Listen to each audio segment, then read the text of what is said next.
Well, another video about the terrible position that pensions are in, public pensions especially. If I had a silver coin every time I had to mention one of these. You know, when I talk about these banks, these financial institutions, they essentially follow the same accounting practices. And then they have any kind of rules or regulations that our Congress passed previously or put in place as protections so that companies couldn't cook their books, so to speak, have been removed. And then they allow accounting changes to take place. And the accounting change is simply a new way to cook the books. The old way of cooking the books was working, but now it's not working anymore. We need a new way to cook the books.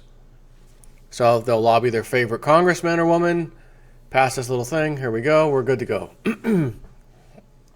Now you would probably say, well, we know that's how these financial institutions roll. Not surprising at all. They want something that benefits them only. They don't want to have to show the real asset value versus the liabilities. And the liabilities are way more massive than the assets. They can't show them on the books. They have to have a way to hide it, etc. You would not think that the federal government does the same exact thing. You know, in this case, the pension system. You would not think that these entities within our government excuse me, would be doing this. And the sad truth is that no, they are definitely doing this. So I was looking out at Zero Hedge. They have an article there from someone at the AmericanInterest.com. Actuarial establishment tries to suppress explosive paper on public pensions. So there's a paper that's supposed to show we got a problem here, but the actuarial establishment is trying to suppress this explosive paper, and it has to do with public pensions. America's slow motion public pension train wreck. And it says by some estimates, the shortfall currently exceeds $3 trillion. Has been kept in motion for years by deeply dishonest accounting practices, i.e., cooking the books, employed by state and local governments, which presume unrealistically that pension funds can consistently earn white-hot annual returns approaching 8%. So it's disappointing, but not particularly surprising, that the actuarial establishment moved to suppress a report pointing this out. In the pensions and investment reports, the following. The American Academy of Actuaries and the Society of Actuaries Monday abruptly disbanded its longtime joint pension finance task force, objecting to a task force paper challenging the standard actuarial practice of valuing public pension plan liabilities. Quote, this paper is being censored by the AAA and the SOA, said Edward Bartholomew, who was a member of the former task force in an interview. They didn't want it to get out, he said. Others who were members of the task force also said in interviews the two actuarial groups are trying to suppress publication of the paper. Do not publish this paper. So don't tell the truth. We need to keep hiding the truth. And while we want everyone to know everything's fine, don't worry, your pension's fine, the reality is it's not fine. It was never fine. Over the last 8 years, from 2008-9 crash to now, it really ain't fine. Matter of fact, it's worse than terrible. So we can't have you going out publishing a paper, even though you're within our own task force, and that's your job to do such a thing, because now that you have evidence in your report that shows we have a massive unfunded liability problem, we're just going to disband your task force and make sure you don't put that paper out.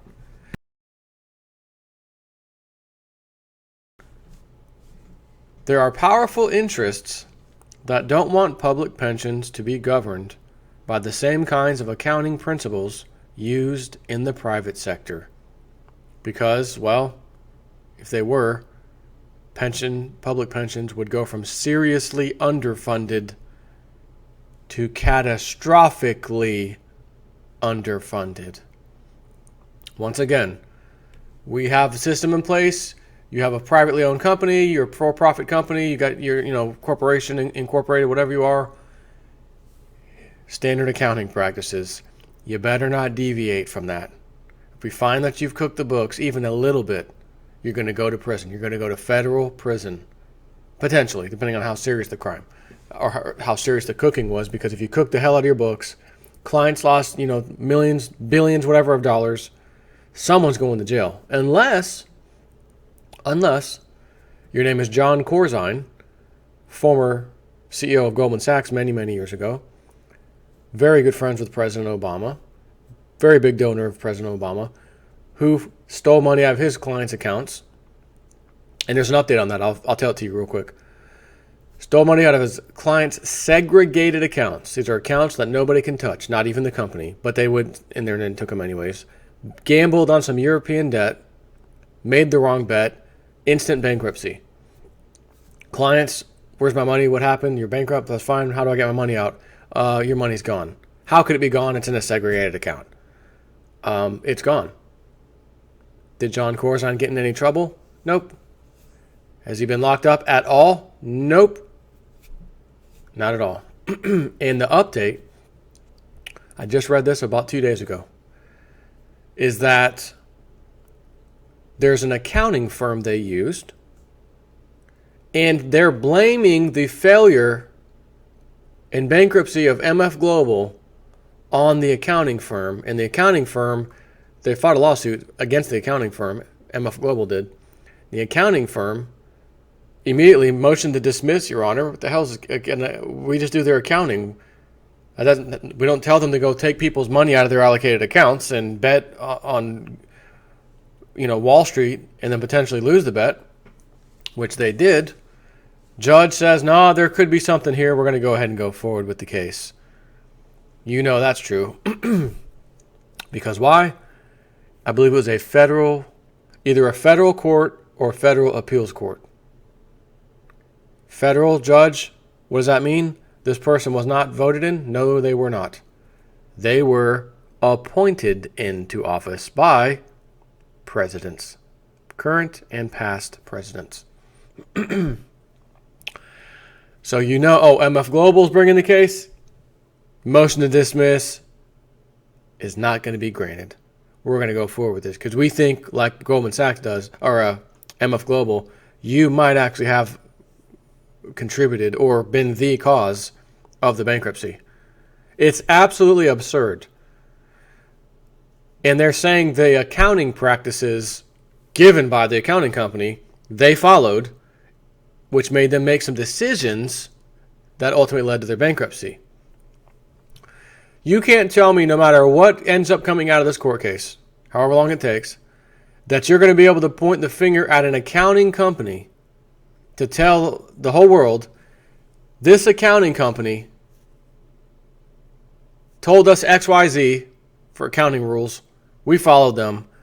And while following them, we stole money out of our clients' accounts, allocated accounts, and used that for our own personal gain should our bets on Wall Street, bonds across the sea over in Europe, do well. We'll make a killing, and then we'll put the money right back into our segregated accounts. They won't even know it's missing. Until we made the bad bet, of course. Now they're going to find out it was missing. So you're trying to tell me that the accounting rules that an accounting company that you use, an accountant firm, led you to steal money out of your clients' segregated accounts. I can't wait to hear this one. But don't be surprised. Don't even be a little bit surprised if Goldman Sachs, if MF Global wins. Because if they win, federal judge ruled that we won today. You can't, it's official. The honorable judge, so-and-so honorable. Honorable to club members. Everyone else, you get shafted. We don't know where this court case is going to go yet, but we know it's happening, and I'm sure we'll hear more about it as it goes on. So again, if it says there are powerful interests that don't want public pensions to be governed by the same kinds of accounting principles we all have to use. Because if they were, public pensions would go from seriously underfunded to catastrophically underfunded. Union officials and state legislators, in both parties by the way, seem to believe that it makes more sense to allow public pension funds to play let's pretend with public money. To be sure, the sudden imposition of a tougher standards would cripple business as usual in many state and local governments. So there can and should be some reasonable accommodations made to allow the adjustment to take place in a less disruptive fashion. Governing by catastrophic is almost never a good idea, and a series of small and incremental changes is usually, though not always, a better way to manage public affairs.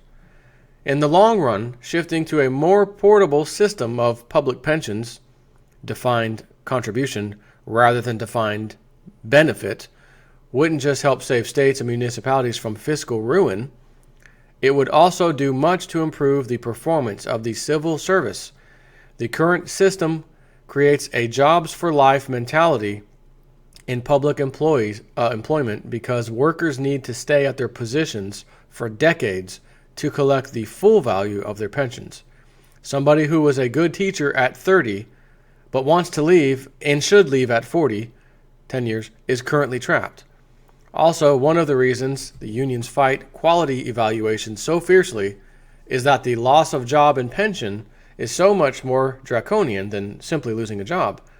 The report from dissident actuaries might have helped push state and local pension systems down a more sustainable path. And the conduct of American actual leaders disbanding a reputable task force that had prepared a report that the bureaucracies didn't like, and then hinting at legal action, actually, if the report is published, is irresponsible at best and corrupt at worst. Is it any wonder that Americans are fed up with experts and the institutions they manage? And instead, turning the TV off, news channels, mainstream, get that crap out of my face. I'm going to YouTube. I'm going to watch someone like JSnip4. There's many other people out there like me to do this. This guy is educating. He's letting me know what's really happening. He has the data to prove it most of the time. And I have no reason not to believe him anyways, because he's been pretty straightforward for as long as I've been seeing this guy on YouTube.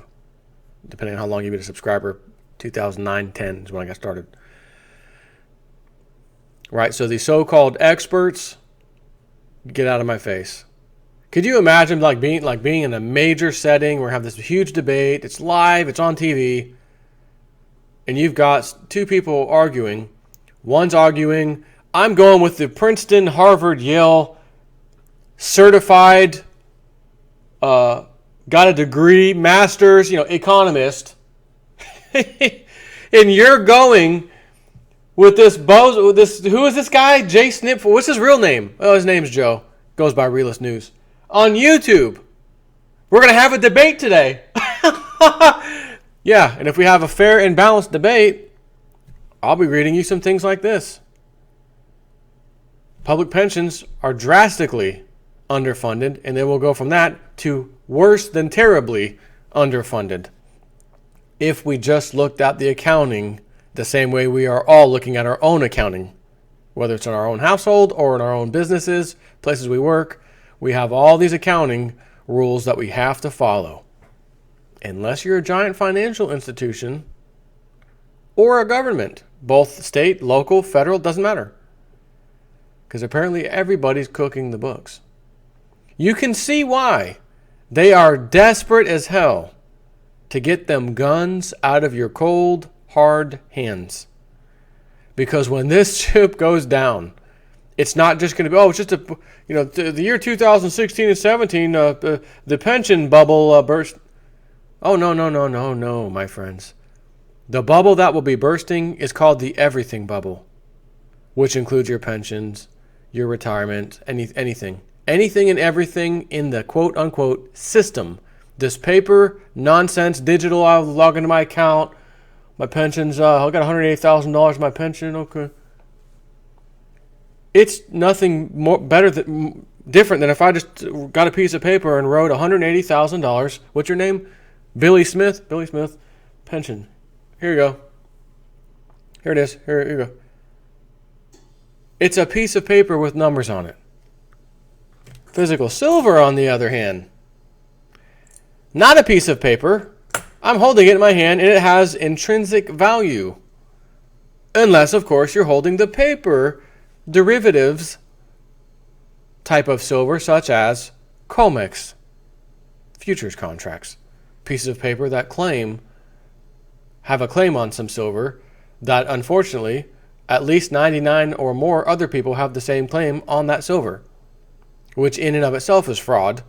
But again, if the banks can cook their books, fraud. If the government can cook their books, accounting, pensions, fraud, then why in the hell wouldn't another entity known as the COMEX not do the same thing? Exactly.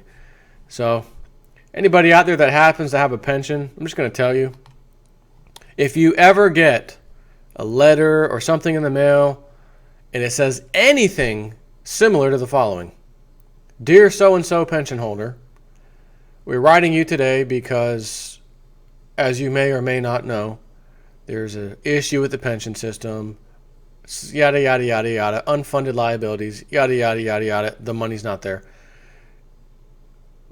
If you're willing to take a settlement, here's the amount you'll get right away. My advice to you, take that money and run as fast as you can and buy a bunch of physical silver. Because what that pension was supposed to do for you and did not do for you, now you're getting a letter saying it's about to be bust, we want to settle. We mind taking this retirement early? You won't get as much, but here's what it is.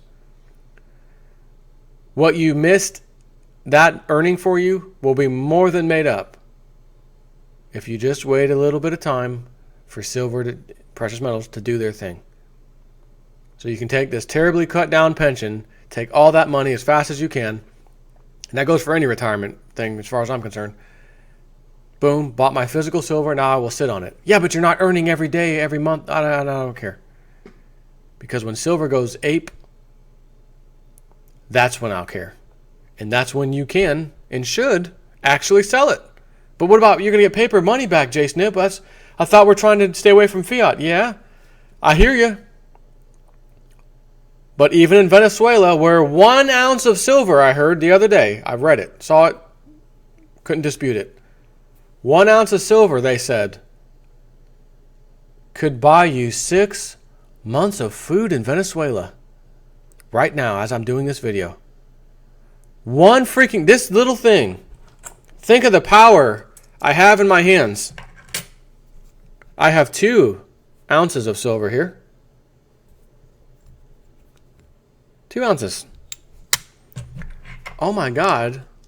I could give somebody in Venezuela, some poor citizen who had faith in their country and is now finding out that they were sheep, should have listened, didn't listen. I could send them 2 ounces of silver, or 2 different people, 1 ounce each, and they will have enough food for 6 months.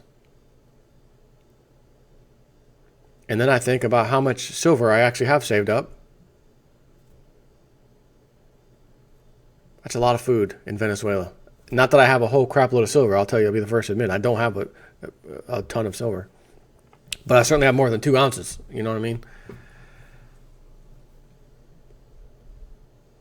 I bet the people of Venezuela, maybe 2 years ago, asked them, do you see, Venezuela, basically paint the picture of where Venezuela's at today. Eating zoo animals. We ate the prized black stallion horse.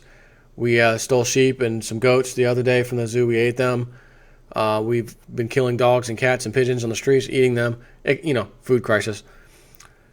Tell them that 2, 3 years ago, 4 years ago, 5 years ago. And they would look at you the same way some of these moronic Americans look at you, which we're all Americans mostly looking at this video, but other Americans look at us. That'll never happen here. This is America.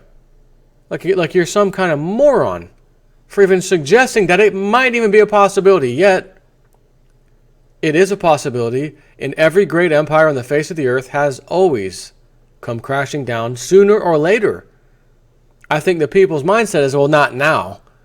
Why? Because if there was something afoot, I would see it. Duh. And my response is, you are too much of a stupid sheep with blinders on to see it. I've been feeding you information, data that I'm talking. I can hand pick. That one's kind of hearsay. This one is circumstantial. Plenty of evidence, but still circumstantial. Let's get that out of the way. Let's get right down to the meat and potatoes. Absolute proof. Here it is. Here's the data. Now what? I don't believe in that. I don't believe in that. That's why you can't see. Oh, if something was afoot, I would see it. That's why you can't see it. Too few people do see it, unfortunately. Take care. I will talk to you later.